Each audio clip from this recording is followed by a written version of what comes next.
Well, I guess it's true about the vesting, because I also noticed in that clip that you had the same vest on. Hey, the color looks good on me. What can I say?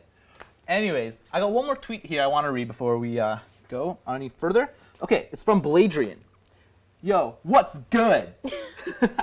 Props to my man, Cricket Man, for being on the show last week. Love you guys.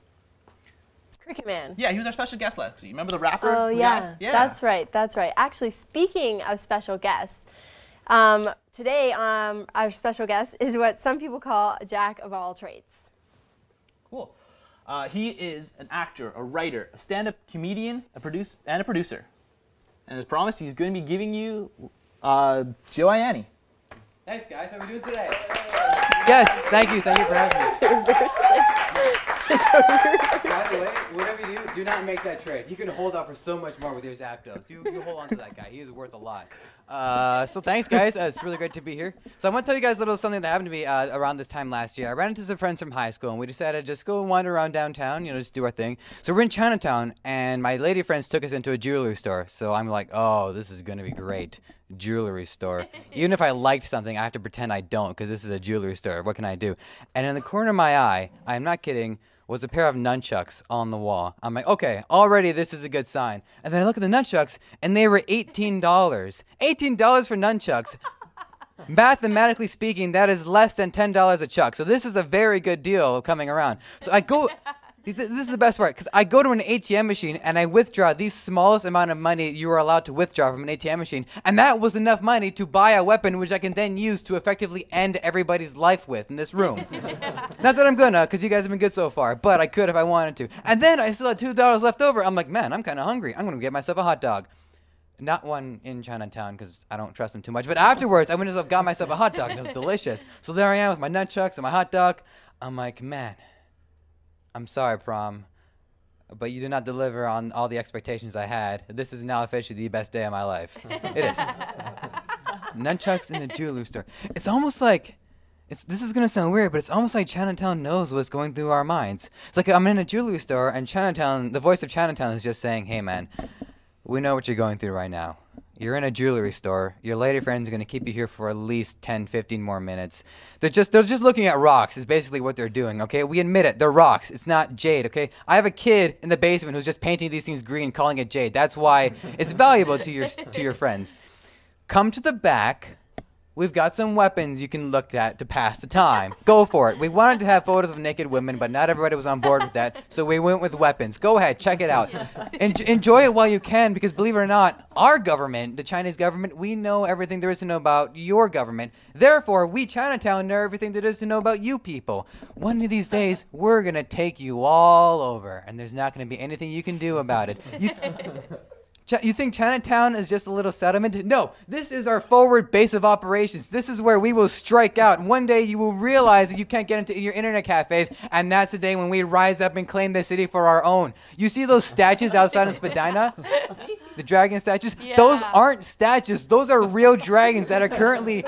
They were sealed away in the last feudal era. We are 2 talismans away from restoring them to their former power, at which point they will break free from their bonds, rise in the air, and the very heavens themselves will bleed as if they were on fire, and there's nothing you can do about it.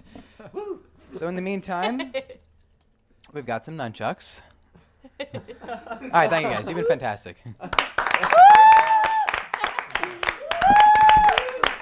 Hey guys. Hey. How did you find out about our shiny secret?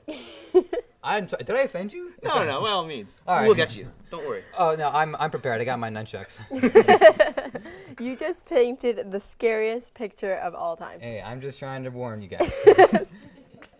So, I guess the first question that we wanted to ask you is, how did you get into becoming a stand-up comedian? Well, I started studying comedy at the Humber School of Comedy on Lakeshore. And before that, I was a bit of a class clown for a while. I came out of my show sort of in grade 11 when I wanted to present a girl I liked. And I thought, man, being smart is not going to work. So I put a banana peel down, and I thought I'd make her laugh, and I slipped on it. By the way, those actually work. Banana peels actually are like really lubricated, and it hurt too. Really? Yeah, it actually works. But you know, she wasn't interested. But I learned that, you know, it's kind of fun to be funny and just, you know, make other people laugh, make people feel good. So we started doing some fun stunts. We started coming up with some things to do around the school. Like this one, it was called a blindfolded chariot race. And so what we did was we had two teams, two chariots each, and 4 people would be carrying the chariot, and then one guy would be sitting on top of the chair leading the team. But the 4 carriers were blindfolded, so it had to be up to the guy on top to direct his guys through the obstacle course. And the best part was he had these toy flails, and the 2 guys had to fight each other, and if you fall off your chariot, you lose. And I think it's a brilliant idea. I'm looking to bring it back to the 2012 Olympics. Yeah. Spread the word, chariot races, people. Where do you get the inspiration for all these jokes and stuff? Well, I'll tell you one thing that I don't do is that you can't just like sit down on a desk. You can't just sit down on a desk and just like think, okay, now I'm gonna be funny. Like sometimes it has to be inspired, you know? You just have to like be sitting on the bus just thinking, and then it just comes to you like, oh, this is funny. Sometimes you can be in a conversation with somebody and just, oh wow, this is kind of funny. I'm gonna see if I can turn this into a joke. And sometimes it's actually real. Like those nunchucks, I actually did find them.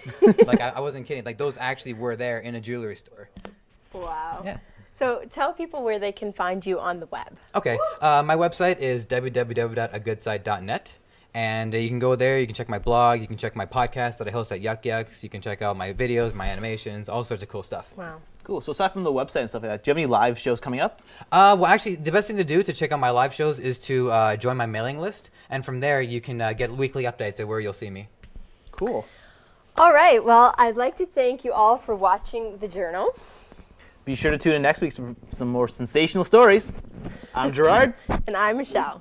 Good night and stay frosty, Canada. So, Thanks again. Great. Good times. Yeah. How's those streets doing? Not too bad. I should go another one.